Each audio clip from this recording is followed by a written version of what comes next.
Usually when we sit down to do a deep dive into a new scientific discovery, we're talking about something found last week. Or maybe a fossil dug up last summer that just got prepped in the lab. Right, yeah. Fresh dirt, fresh headlines. That is the standard rhythm of the news cycle. But today is, today's weird. Yeah. Different. We are looking at a creature that has been sitting in a museum drawer since the Truman administration. It has. I mean, it's been studied and argued over and even written about in PhD theses for decades. But this is the wild part to me. It didn't technically exist in the eyes of science until early 2026. It's essentially a ghost story. But instead of a haunted house, it's a haunted peer review process. Exactly. So today we're doing a deep dive into Njalila. This is a predator from the late Permian period, so way before the dinosaurs. We're talking about 255 million years ago. Right, the monsters before the dinosaurs, as they say. Yeah, and the sources today are just fascinating because they aren't just giving us a biology lesson. They are giving us a front row seat to the actual bureaucracy of naming nature. Which I know sounds dry, but when you realize that a predator the size of a wolf can just vanish from history because of a paperwork technicality. It changes things. It really changes how you look at museums. It changes how you think about what we actually know versus what is just sitting on a shelf waiting to be known. It totally does. So here is our mission for this deep dive. We need to reconstruct this animal, what it looked like, how it hunted in this incredibly dangerous East African ecosystem. Yeah. But we also need to solve the mystery of why it took 76 years to get an ID card. It is a classic case of the naked name. The nomen nudum. I love that term so much. And we are absolutely going to get into that. But first, let's just ground ourselves. Sure. We are in East Africa, in modern-day Tanzania, late Permian. Yeah. What does the world actually look like? Because whenever I think of pre-dinosaur times, I just picture a lot of brown lead. Yeah, a barren wasteland. Yeah. But it's actually surprisingly lush. You have to picture the Usili Formation. This isn't a desert at all. Yeah. It's a massive alluvial plain. You've got these meandering streams, a really high water table, and it is just absolutely teeming with life. It's green, it's wet, and it's humid. And when we say life, we aren't talking T-Rex. We aren't talking raptors. We are talking about Gorgonopsians. The Gorgon faces, these are the dominant predators of the era. They are synapsids, which makes them stem mammals. Our very distant cousins, basically. Exactly. If you go back far enough, you and I share a family reunion with these things. But they look like literal nightmares. You really, really do. Like a mix of a dog, a lizard, and a bear trap. That's a great way to put it. So looking at the anatomical description in the 2026 paper by Gavauer and Njalila isn't the biggest monster on the block, is it? No, it's mid-range. Based on the skull, which is about 18 centimeters long. So roughly 7 inches. Right. You're looking at an animal maybe the size of a very large dog or a small wolf. Think of a border collie or a small German shepherd. But built differently, right? Oh, yeah, much lower to the ground and heavily muscled. Very compact. Now, the face is what really stood out to me in the notes. The authors keep using this word pinched to describe the snout. That is the key diagnostic feature of Njalila. In most Gorgonopsians, the snout is this big, boxy, battering ram of a face. Because they needed that heavy skull to support their massive bites. Right, they were bone crushers. But Njalila has this very elegant, strange constriction in the snout. I was trying to visualize this from the descriptions. The nasal bones start broad on top like a normal animal, but then they narrow down significantly right in the middle. Yeah, and there's this specific bone near the nostril called the septum maxilla. In Njalila, that bone actually bulges out, but then immediately behind it, the face hollows out rapidly. So if you look at it from above... The snout literally looks like someone pinched it between their thumb and forefinger. Wow. It gives it a very distinct, almost delicate look compared to the brutes it lived with. And the tip of the snout isn't blunt, is it? No, and that's another big identifier. It ends in a sharp upturned point right above the nostrils. It's a very specific straight profile. It's not blunt. It's extremely precise. Which naturally brings us to the teeth. You really can't talk about these guys without talking about the dental equipment.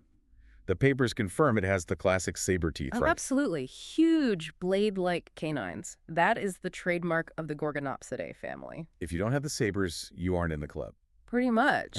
But the rest of the mouth is surprisingly sparse. That is exactly what I noticed. The incisors, the front teeth, they're really small. There are 5 of them per side. Yeah. But they're tiny compared to its cousins. Yeah, and behind the fangs. Almost nothing, right? Almost nothing. Only 4 or 5 very small post-canine teeth. So you have these massive daggers, but then tiny little front teeth and barely anything in the back to actually chew with. And there's a weird shape to the jaw, too. The sources describe a convex curve to the upper jawbone, the maxilla.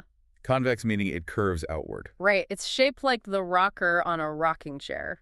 Okay, let's unpack this. Why would an animal evolve a mouth like that? Well, when you combine that rocking chair jawline with this distinct groove running above the back teeth, you get a picture of a highly specialized eater. So it wasn't just crunching bone indiscriminately, like a hyena. No, it was slicing. It was a precision instrument. It likely used those saber teeth to deliver a killing slash, and then that specific jaw shape helped it strip meat off the carcass efficiently. So less of a bone crusher and much more of a meat slicer. Exactly, a very clean eater. And a highly sensory one, too. I was really surprised by the size of the eyes. The sources emphasize that the orbits are huge and they face out to the sides. Which gives it a really wide field of vision. Right. But the thing I always love about Permian creatures, and I feel like we just don't talk about this enough, is the third eye. The parietal foramen. It is my favorite party fact about prehistory. Njalila has a big one. It's sitting on a raised boss of bone right on top of the skull at the back.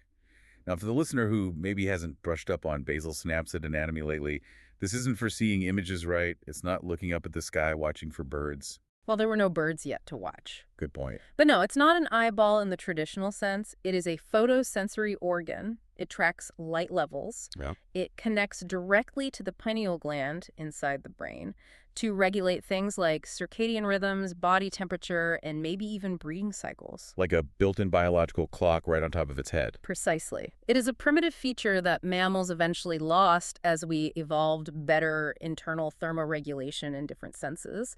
But Njalila had a prominent one. Which suggests that managing body heat and knowing the exact time of day was absolutely crucial for its survival. Without a doubt. So we have this dog-sized predator with a pinched, pointy nose, giant fangs, huge eyes, and a light sensor on top of its head. It sounds distinct enough that you'd think scientists would spot it immediately and just say, hey, that's new. You would think so, and they sort of did. But spotting it and naming it are two very, very different things in science.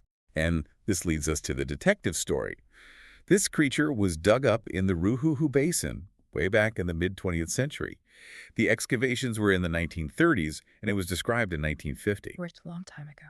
So why did it take until early 2026, the year we are in right now, to get a real official name? It is a comedy of errors. It really is. It starts in 1950 with the famous German paleontologist Friedrich von Humann. And he's a huge deal, right? Oh, he's a legend in paleontology. He literally wrote the book on a lot of this stuff.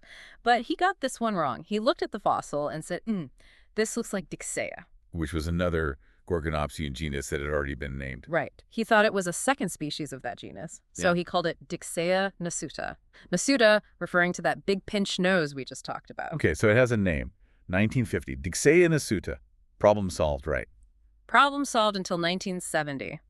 That is when Denise Sigagno-Russell enters the chat.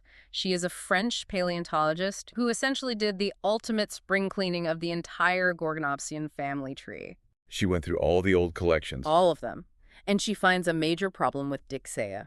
Let me guess the original wasn't what they thought it was. Exactly. She realizes the original Dixea, the type specimen, is actually invalid. It's just a synonym for another animal called Ailuronnathus. Oh, wow. So she deletes the genus Dixea. It's gone. Poof. So our friend Nasuta is suddenly homeless. The genus name it was attached to doesn't exist anymore. It's like having a ticket for a train that's been permanently canceled. That's a perfect analogy. It is an orphan. Sigagno-Russell looks at this pinch-nosed skull and says, well, it's not an Ailuronnathus. Maybe it's related to Arctognathus. But she isn't sure? No, because the skull roof was damaged. She couldn't see all the features perfectly. So she just writes it down in her revision as Arctognathus, Nasuta. With an actual question mark. With a literal question mark in the scientific text. The question mark of doom. It really was. It sits in that limbo for 30 years. Just a question mark in a museum drawer. Scientists knew it was there. They knew it was weird, but nobody officially touched it. Until Eva Gebauer comes along in 2007. I was reading through the notes on her PhD thesis, and she seems to be the one who finally cracked it. She did. She did all the hard work. She re-examined the skulls. She compared them to everything else in the African and Russian clades, and she said, no, This isn't Arctignathus. It's its own thing. Completely unique. It deserves its own genus. So in her thesis, she proposed the name Njalila, named after the Njalila River, which is a tributary of the Ruhuhu near where the fossils were found. Perfect. 2007, we have a great name. Njalila. Case closed. Ah, but here is the catch. And this is the part that usually makes people outside of academia just bang their heads against the wall. I'm bracing myself. According to the International Code of Zoological Nomenclature, the absolute strict rulebook for naming animals a PhD thesis does not count as a published work. That seems wild to me. I mean, it's a PhD thesis. It is peer-reviewed by a committee of experts. It's sitting in the university library. People can read it. It doesn't matter. The logic of the ICZN is that a thesis is technically an exam paper. It is a document for a degree, not for the permanent public distribution of scientific knowledge. Wow. So unless you take that thesis and turn it into a book or an article in a formal scientific journal, it just doesn't count. So even though she described it perfectly and gave it a great name, that name became what the notes call a nomen nudum. Yes, a nomen nudum, Latin for naked name. That sounds almost scandalous. It is taxonomically scandalous. It means the name exists in the ether but has no legal standing. Experts all knew about Njalila. They whispered about it at conferences. They'd say, oh yeah, you mean the Njalila specimen? But if they wanted to write a paper about it. If you wrote a formal paper about the Permian ecosystem, you could not use the name as fact. You had to put it in quotation marks or call it the unnamed taxon from Gebauer, 2007. It's literally a ghost haunting the literature. Haunting the literature for nearly 20 more years. In 2015, another expert, Christian Kammerer, looked at it and agreed, yeah, this is definitely its own thing. Yeah. But he couldn't fix the naming rules right then, so he just had to leave it as quote-unquote Dixea nasuta. Until early this year, 2026. Finally. Eva Gebauer teamed up with Michael Maisch. They published a formal article in a recognized journal. They redescribed the fossils, they validated the genus, and they officially legally stamped the name Njalila nasuta into the record books. 76 years. That is a very long time to wait for a birth certificate. It really is, but it's crucial work, because without this bureaucratic housekeeping, we cannot accurately map biodiversity. Right. If we don't know what species were real and which ones were just misidentifications, we can't understand the ecosystem at all. We can't know how many predators the environment could actually support. Well, speaking of support, let's talk about that ecosystem. Because Njalila wasn't living in a vacuum. The Usili Formation sounds like a incredibly rough neighborhood. Rough is an understatement. If you were a time traveler stepping out into that lush floodplain, you would be in immediate extreme danger. Even from Njalila. Sure, Njalila was a capable hunter, but it was living in the shadow of absolute giants. The sources mention Inostrancevia. Now, wait a minute. I know my prehistoric facts pretty well. Isn't Inostrancevia the famous Russian Gorgonopsian, the massive bear-sized one? It is, and this is a great connection to some really recent discoveries, specifically papers from around 2023 and 2024. Okay. For the longest time, paleontology thought African and Russian Gorgonopsians were totally separate populations, like they stayed in their own lanes geographically. But you didn't. No, they didn't. We now know that Inostrancevia actually migrated south into Africa during the Late Permian. That changes the dynamic completely. So you are in Njalila, you are the size of a wolf, you're doing your thing in Tanzania, and suddenly this bear-sized apex monster from Russia shows up on your turf. Exactly. And it's a classic case of niche partitioning. Njalila simply could not compete with Inostrancevia on brute strength. If they fought, Njalila loses every single time. Every time. So it had to be faster. Or more specialized. Likely both. That pinch snout we spent time talking about, that precision bite, Right, the meat slicer jaw? that suggests it was targeting very different prey. While Inostrancevia is taking down the massive, heavily built herbivores and just smashing through bone, Njalila is probably hunting the smaller game using speed and accuracy. And there's plenty of game to choose from. The notes list a whole buffet of dicynodonts. Dicynodonts were basically the wildebeest of the Permian. They were everywhere. These are the herbivorous tusked relatives of mammals, right? Yep. Some were small burrowers, some were big like hippos. Yeah. The landscape was just covered in mixed herds of Dicynodon, Endothiodon, Compsodon. So Njalila is weaving through the ferns, avoiding the giant Russian immigrants dodging the other big local predators like Rubidgea and snapping up these smaller dicynodonts. And dodging heavily armored reptiles like parasaurs, too. Have you seen amphidon? They're like spiky, knobbly cows. And there were even early ancestors of crocodiles hanging around in the streams, like Inostrancevia. It was a high-risk, high-reward environment. It really paints a vivid picture. I think sometimes people view the Permian as somehow empty compared to the dinosaur age, but it was completely packed. Well, it was a massive biodiversity hotspot. The late Permian was a real peak of evolution right before the Great Dying wiped almost all of it out. I want to touch on exactly where Njalila fits on the family tree before we wrap up. Because even though it wasn't the biggest, the 2026 paper suggests it was actually quite advanced in some ways. It wasn't just a primitive leftover. No, not at all. It occupies a really interesting middle ground. Since about 2018, we've formally split Gorgonopsians into a Russian clade and an African clade. And Njalila is firmly African. Homegrown talent, yes. But it has some features that look a lot like the later giant Rubidgeans, the absolute top-tier African predators. Specifically, there was this detailed section in the notes about the vomer. The vomer, yes. It's a bone in the roof of the mouth, right? It is. In primitive Gorgonopsians, the vomer is flat and broad. But in Njalila, the vomer narrows down into this constricted splint or bar shape. Now, why does that matter? Why are the authors excited about a roof of mouth bone?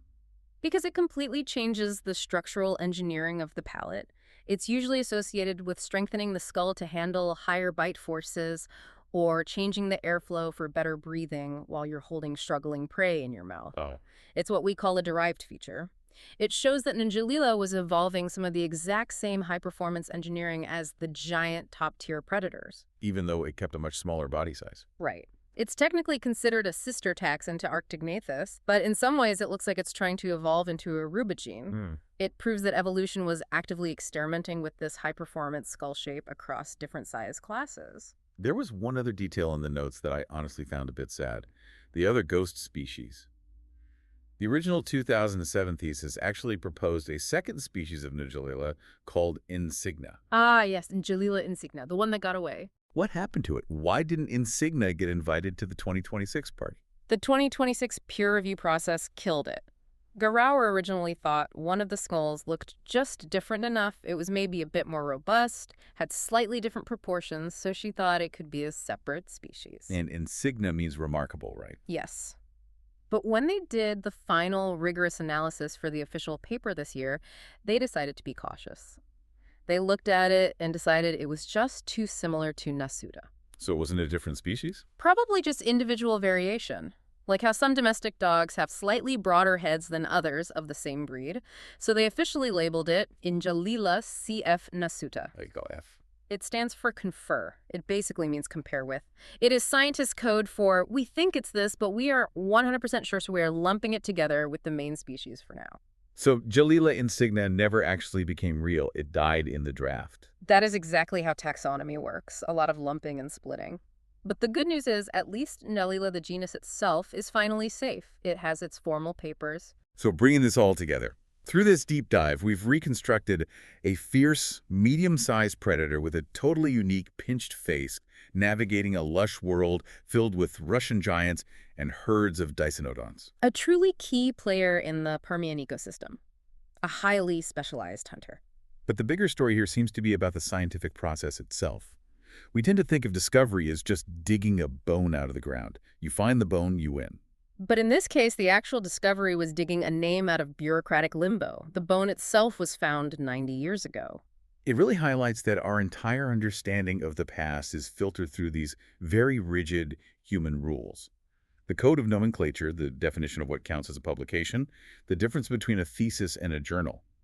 Njalila was known, but it was invisible because it didn't fit the required format. And that is the slightly scary part, honestly. Njalila is one success story. It got resolved because Gebauer stayed with it for decades, and Maish helped push it over the formal finish line. Right. But every major natural history museum on Earth has rows and rows of cabinets filled with unidentified fossils or specimens with temporary names scrawled on tags from 50 years ago. That is exactly the thought I want to leave you, the listener, with today. We think we know the cast of characters of the prehistoric world. We buy the encyclopedias, we watch the documentaries. But how many other monsters are sitting in a museum basement right now, fully excavated, maybe even described in a forgotten thesis somewhere, just waiting for their paperwork to clear. The naked names, they are out there. We just haven't officially met them yet. It makes a museum visit feel a little different, doesn't it? You really start to wonder what you're walking past. It does. It reminds you that science is never truly finished. It is always a working draft. On that slightly unsettling but endlessly fascinating note, we're going to wrap up this deep dive. Thanks for joining us to explore the story of Njalila, the predator that waited 76 years for a name.